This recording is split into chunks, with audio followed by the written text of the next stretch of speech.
Okay, hello Highland Hornets. Miss Campbell here again today.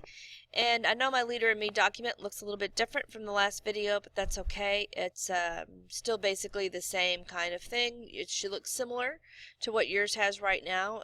This should be centered. You should have inserted one clip art. You should have the word habit highlighted and have filled in the blanks and indented your paragraph. So it should yours should pretty much look like this. So we're going to be starting with step number 14. 14, which says, I changed the paper orientation to portrait. Okay, what that means is it's the way the paper's printing out. I know you guys are used to a piece of paper being like hamburger or hot dog. Perhaps you've heard that reference before. For a Word document, it's called portrait and landscape. Portrait is where it is vertical, up and down, like hot dog, and landscape is where it's horizontal or hamburger. So currently your paper is hamburger, is horizontal, landscape. So we want to change that to be portrait. So to do that, we're going to go to the tab that says Page Layout, and then we're going to go to Orientation, and it's how your paper is oriented to be printed, and it's currently at landscape, so we're going to click portrait, and now we're done with that. So we're going to go to our checklist and we will check that off. So depending on what it is that you're typing, portrait may be a better selection for your paper, or landscape. I just want you to understand that you can change the orientation for printing, and that's how you do that. Number 15. I selected all text and changed the line spacing to 2.0, which is also called double spacing. The reason I want you to know about changing your spacing is that you go forward, you may have a teacher that says, I want you to have your paper typed, but I want it double spaced. Double spaced allows a teacher room to write in between if they wanted to write you notes in between the lines. So sometimes you will have teachers that request that. So I'm going to select, I'm going to left click, hold down, I'm going to select my paragraphs here, all of my text. And then it's still under Page Layout.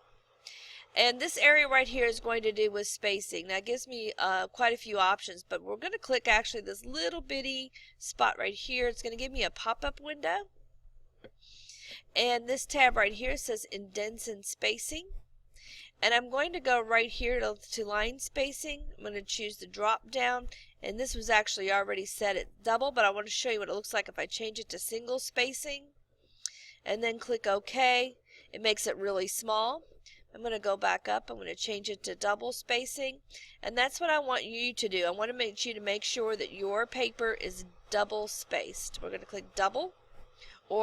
And then the actual numbers for that, on the old version you actually put in the numbers, you didn't click the word double, and it would be 2.0 or double spacing. So I'm going to click OK, and now I have that extra space. So now I'm going to come back here to 15, and we're done with that. Moving along, number 16, I changed my top margin to 1.5 inches. I want you to understand that you can change any of the margin space on your paper. This area up here is the top margin. This area down here is the bottom margin. This is the right margin. And this is the left margin. And you can change, I especially like to change margins if I'm trying to get all of my information on one page, and maybe I have just a couple of lines go on to a second page. I usually make my margins narrower on the left and right side so I can get more text on here and get it all on one page. So to change my margins, we're still under the Page Layout tab. I'm going to click here for margins. And it gives me a couple of options. Just so you know, I do kind of use narrow quite a bit for when I want to get it all on one page, and it'll automatically adjust all those margins to be as small as possible to make them a ½ inch. But we're going to actually we're going to set a custom margin today. And we're going to go to the top margin, and you want this to say, if it doesn't already say 1.5, it might say 1.0. And we want to change that. You can do the up arrow, and I want you to set it at 1.5 and then click OK. and then you should have 1.5 inches margin on the top part of your paper.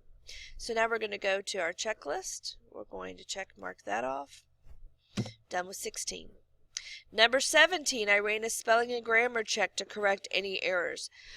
A lot of people like this aspect, this part of Word, because most people misspell things. It's easy to make a misspelling. You can reread it and still miss that incorrect word. Or it can be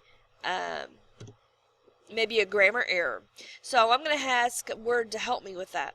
I'm going to select all my text that I want to have spell checks. We need to do that first. And then we're going to go to the Review tab. And we're going to do the spelling and grammar check. And when I click that, it's going to give me a pop-up window over here, and it's or panel, and it's going to give me tell me for spelling, this is something that it found spelled incorrectly. So I can have some choices here. I can ignore it, because maybe sometimes if I have a person's name in there and it doesn't recognize the person's name, it may think that it's an error. I could click ignore, just say forget, no, I know that that's spelled correctly, I'm going to click ignore. Or I can change the spelling. So for the word because, it's in there incorrectly, so I'm going to change it, and then it fixes it for me. You may have several spelling errors, so you're going to go through, you're going to run that spelling and grammar check on your document and go through, and you're either going to choose either to change the word to the correct spelling, and it gives you definitions and suggestions, or you can ignore the spelling if it's like the name of somebody that you've typed and it just doesn't recognize the name. It says we're finished checking your selection. Want to check the rest of the document? We'll just click yes. And there's an example where for grammar, it doesn't like the fact that I have the word by right there in front of my first name. It's looking for complete sentences. I'm just going to tell it to ignore, or I can choose to capitalize. So I'll go ahead. Okay, wants me to capitalize, so we'll do it. I'll click change, and spelling and grammar check complete. You're good to go. All right, so I want you to run that spelling and grammar check on your document and go through all those changes. And once you've done that, you may select X. 18. The word count for my document is. All right. And I know my son just had this. He is in high school, and he just had to write a paper that was so many words long. So if you don't want to sit here and have to count each one of these words. That takes forever. Who wants to do that? So the nice thing about Word is it tells it for you. Down here, it tells you 132 words. So whatever your number count is down here, I want you to write that on your checklist at that blank spot. You can also, under Review, click the word count, and it will also give you a pop-up and tell you about how many words, how many characters, and all sorts of information. So you don't have to manually count them yourself. So that's nice. On the old versions of Word, you actually have to click a word count to get this to pop up. It does not have it listed at the bottom like the newer version of Word. All right, so I'm going to go over here to my checklist, and on mine I'm going to put in here that's 132 words. You will write in on yours how many words your document is. But that's just kind of nice. If a teacher tells you they want you to write 250 words or 500 words on a topic, it'll add up those words for you. You don't have to hand count them. Number 19. I printed my document once I completed all of the above. Now, I know you're getting excited because you're here at the end, all right? But before you print, I want to make sure we save on paper, that we don't have to print out 4 different times because we've missed a step. So when you get to this point, I'm going to show you how to print, and then once you watch the video for how to print, then I want you to raise your hand. And I'm going to come and take a look at your document with you, and if it looks good, then I will tell you that you can go ahead and print. But when I say that you're ready to print, that everything looks good, you will go here to the File tab, and then you will click Print. It's going to show you over here a print view of what it's going to look like, which is nice.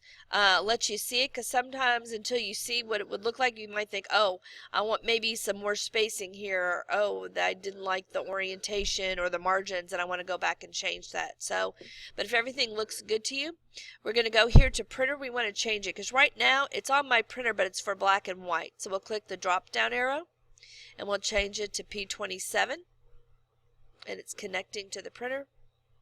We're going to choose one copy. We're only printing on one side to have the portrait orientation. I'm using 8.5 by 11 paper, 1 page per sheet, and then I can go ahead and click print. Now, at this point, remember, like I said, I want you to raise your hand first so that I can check your document so that we don't waste a lot of paper. And then once you print, I want you to save your document, and then you may exit out. That's the end of this video. Thanks, and have a great day.